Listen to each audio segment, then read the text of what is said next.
Groovy. Hey everybody, Jim here. Welcome back.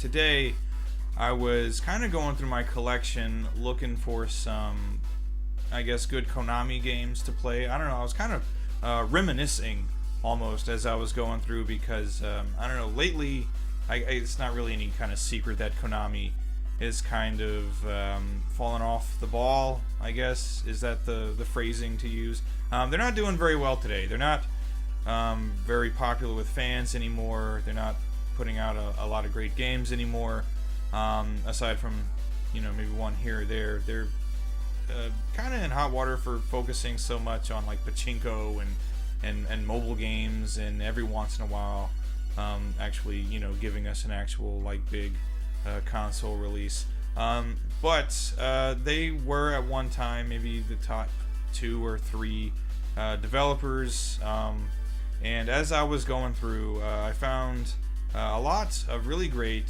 shoot 'em ups by Konami. Konami used to make a ton of shoot 'em ups, 8, 16, 32-bit. So I pulled out all the Konami shoot 'em ups in my collection that I could find.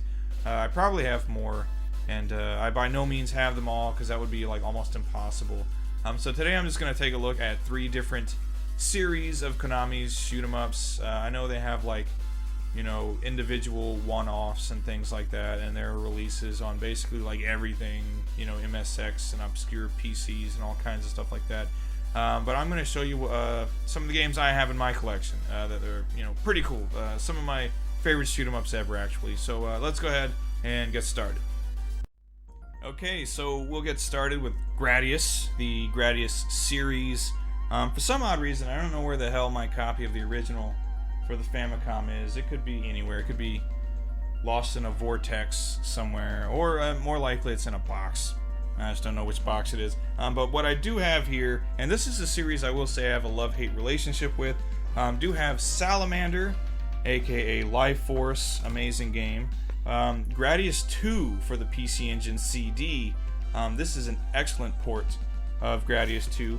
Gradius 3 for the Super Famicom and Super Nintendo. Definitely worth playing. And then Gradius 3 and 4 on the PlayStation 2. Excellent ports of both games. And then I thought I would include this one as well. Proteas, excellent. Which when this game was announced, when I first heard about it, I was pretty damn ecstatic because I am a Gradius fan. And when I saw that this was going to basically just be another Gradius, but with these like cute little anime girls, I was psyched for that. New Gradius, cool. So those are the Gradius games. Gradius games in my series, in my collection. So why do I say that I have a love-hate relationship with the Gradius series? Well, that's pretty much due to the difficulty of the games. I've been playing Gradius games since I was maybe like 5 years old, and without cheating, mind you, I don't think I can recall ever beating a Gradius game except for Proteas, because Proteas, they did like finally tone down the difficulty a bit, but like the original Gradius and Gradius 2 and Life Force, they're all brutally difficult. It's that kind of experience where you are just like fully powered up. You are death incarnate. You've got options all around your ship. You've got your missiles, your lasers, everything. But if you don't have a barrier, one stray bullet, and it doesn't matter where you are, you could be in stage 1 or stage 5, that one stray bullet will take away everything, and you're back to square one. And at that point, you might as well just reset the game, because you're further into the game, it's more difficult, and you're not going to get very far without some power-ups, especially if you're taking on a boss with no power-ups whatsoever. It's an absolute nightmare.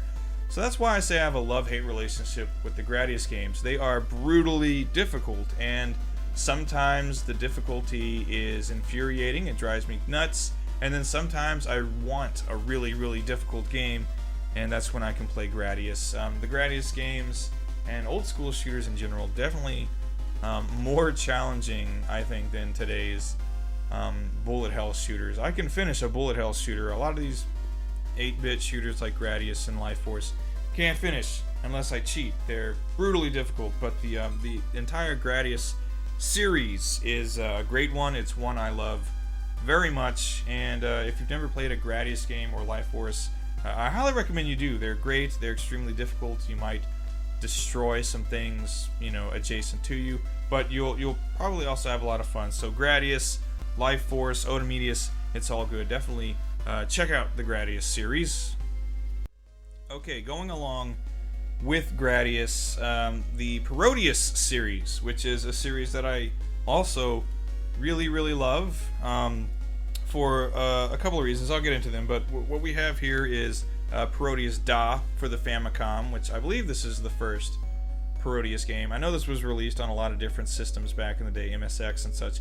Parodius Da for the Famicom. Parodius Da for the Super Famicom, which I don't know if any of these got released anywhere else. If they did, and tell me. Parodius Da for the PC Engine. A lot of Parodius Da ports. This Jikyo Oshaberi Parodius Forever With Me. Just another really excellent Parodius game. And then this one, really, I don't know, just the design of it just puts a big old smile on my face. Sexy Parodius. Really excellent game. So the Parodius games, why do I like the Parodius games? Well, for starters, they're modeled after Gradius.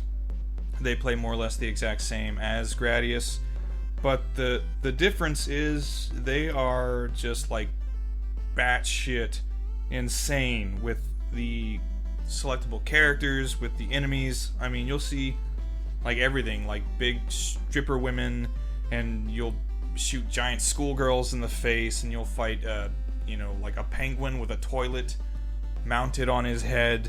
The Parodius games, they take the gameplay and the fun and the difficulty of Gradius, and then they just throw in whatever the hell they felt like throwing in. It's so incredibly like Japanese. It's just wacky and crazy and kind of pervy and kooky and colorful, and it's very cool. The Parodius series, some of my favorite shooters, in the same way that Gradius, are some of my favorites. They're fun, but they're also really difficult. But they're just totally nuts. It's unlike any other shooter you've ever played. Kind of like in the same way that those what the hell are they called? Whatever, with the big muscle dudes that shoot shit out of their heads and all. Cho Aniki, that's what I'm thinking of. Kind of like in the same vein as Cho Aniki, where it's just batshit and nuts, and the developers just put whatever the hell they felt like putting into the game. They just stuck it in there. That's what the Parodius games are kind of like. They're a lot of fun. Really great series. If you've never played a Parodius game, highly recommend you do. It's like Gradius if people who were making Gradius were drunk or high or something. Parodius, Parodius Da, Sexy Parodius, whatever, Forever With Me. They're like bunch of releases for Super Famicom and Saturn and PlayStation. There's Parodius games everywhere. Definitely give them a shot. Parodius series, really awesome. Okay, so finally I'm going to talk a little bit about the Twinbee series, which I really love the Twinbee series. One that I think I'd like to see Konami bring back in some way, shape, or form, because they're not just fun games, but they do have really like cool, likable characters that are just recurring all throughout. And they did use those characters in other games, like in Odomedius. There's a Twinbee and Winbee show up in there, and they're even like Twinbee like platforming games and stuff like that. But the Twinbee games, really awesome. So what I have here, I have actually Twinbee 3 for the Famicom. Still have yet to get my hands on 1 and 2. We have Detana Twinbee for the PC Engine, which is a great port of that. Detana Twinbee was originally released in the arcades, I believe.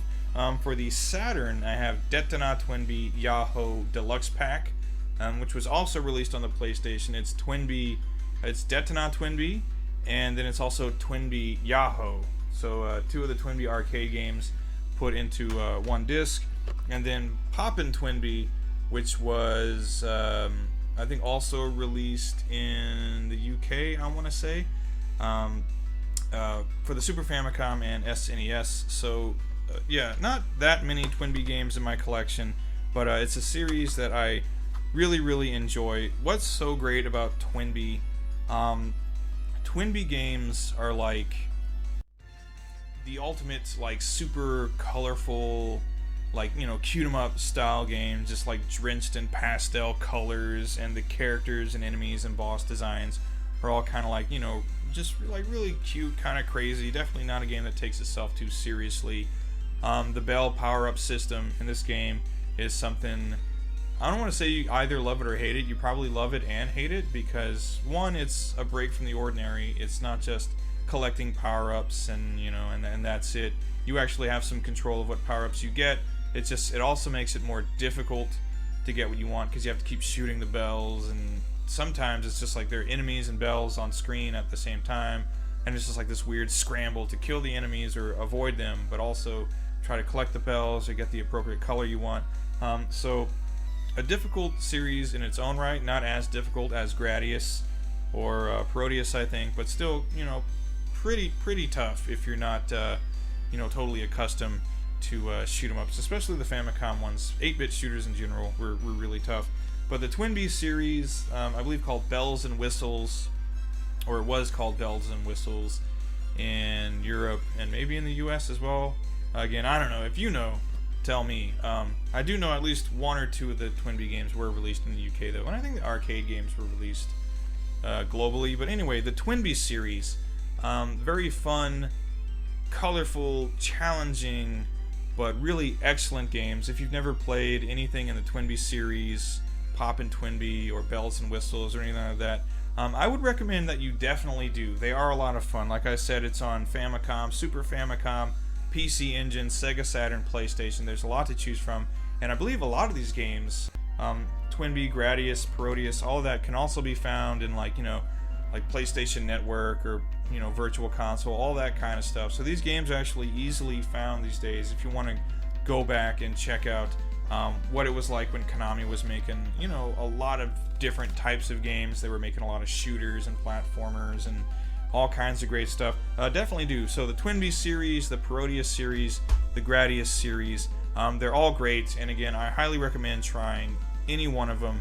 You'll be glad you did, and it might make you a little kind of nostalgic, maybe a little reminiscent of, you know, back in the day when Konami was really kind of like dominating the 8-bit and 16-bit scene with all the, you know, different kind of games they were making.